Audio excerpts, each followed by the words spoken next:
साधु ये मुर्दों का गांव। आज कबीर दास का ये दोहा बहुत याद आ रहा है। वो कहते थे साधु ये मुर्दों का गांव है, सब ने मर जाना है। कोई राजा है, रंक है, भिखारी है, प्रजा है, जो भी है सब ने मर जाना है। तो जिंदा कौन रहता है? अगर मरना सबको है तो जिंदा कौन रहता है? ये सोचने की बात है।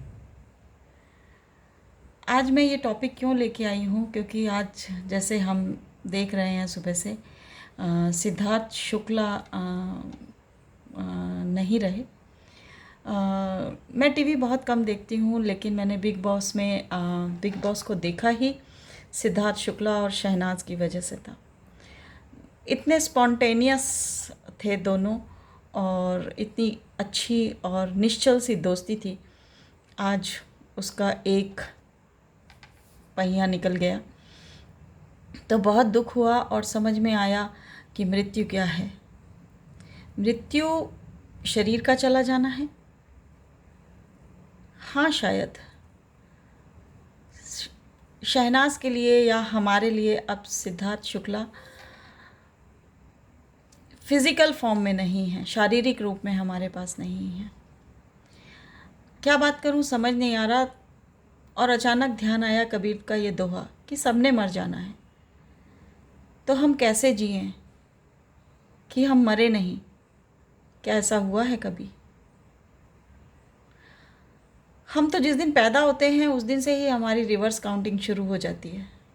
आप कहेंगे कि मैं नेगेटिव बात बोल रही हूँ, हकीकत तो यही है। हकीकत से तो दूर नहीं भागा जा सकता।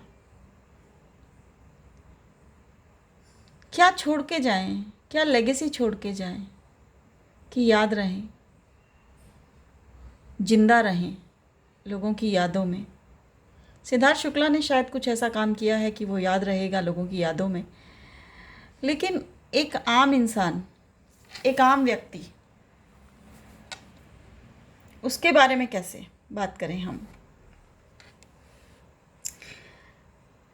जो चला गया वो तो शारीरिक रूप से चला गया, उसको तो मुक्ति हो गई, लेकिन उसके पीछे जो याद करने वाले लोग हैं वो काफ़ी दिन तक परेशान रहते हैं। तो अगर हम ये सोचना शुरू कर दें कि हम हर पल मर रहे हैं, चाहे मैं, आप, कोई भी, हम हर पल मर रहे हैं, तो जीना कब शुरू करेंगे?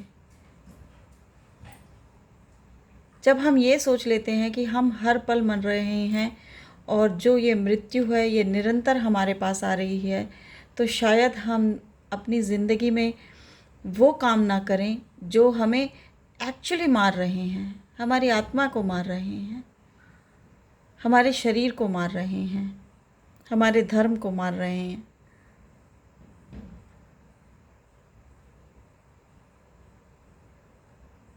मृत्यु को सीखना पड़ेगा, सबको सीखना चाहिए, क्योंकि जैसे मैंने अभी अपने पिछले वीडियो में कहा कि मैं मेरे माता पिता की मृत्यु को सहन नहीं कर पा रही।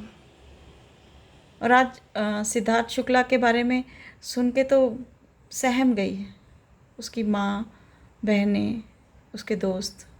जब मुझे इतना ख़राब लग रहा है तो उन बेचारों की क्या हालत होगी।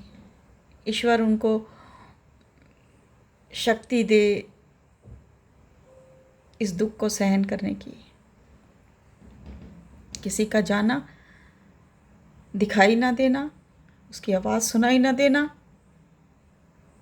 बहुत ख़राब लगता है। इसलिए मृत्यु को हमें रोज़ गुनगुनाना चाहिए, मृत्यु को उत्सव की तरह देखना चाहिए। तभी हम शायद इससे जो होने वाली पीड़ा है उसको महसूस कर पाएंगे।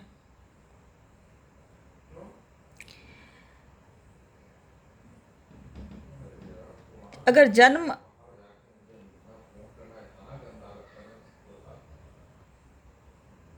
जन्म उत्सव हो सकता है तो मृत्यु क्यों नहीं है? मृत्यु तो हमें उसके पास ले जाती है जहाँ से हम शुरुआत हुई है हमारी। हमें मृत्यु का सेलिब्रेशन भी करना शुरू करना पड़ेगा लगता है।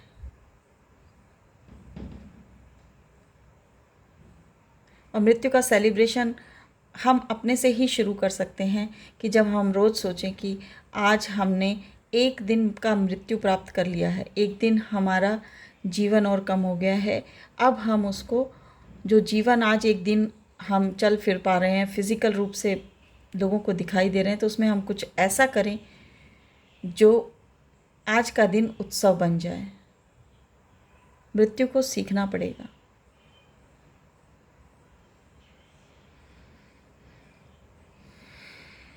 बहुत दुखद है, उनकी माताजी को लेके मैं ज़्यादा परेशान हूँ। लेकिन इस तरह की जब जवान जिंदगियां चली जाती हैं तब लगता है कि यही शाश्वत सत्य है और इसे हम नकार नहीं सकते।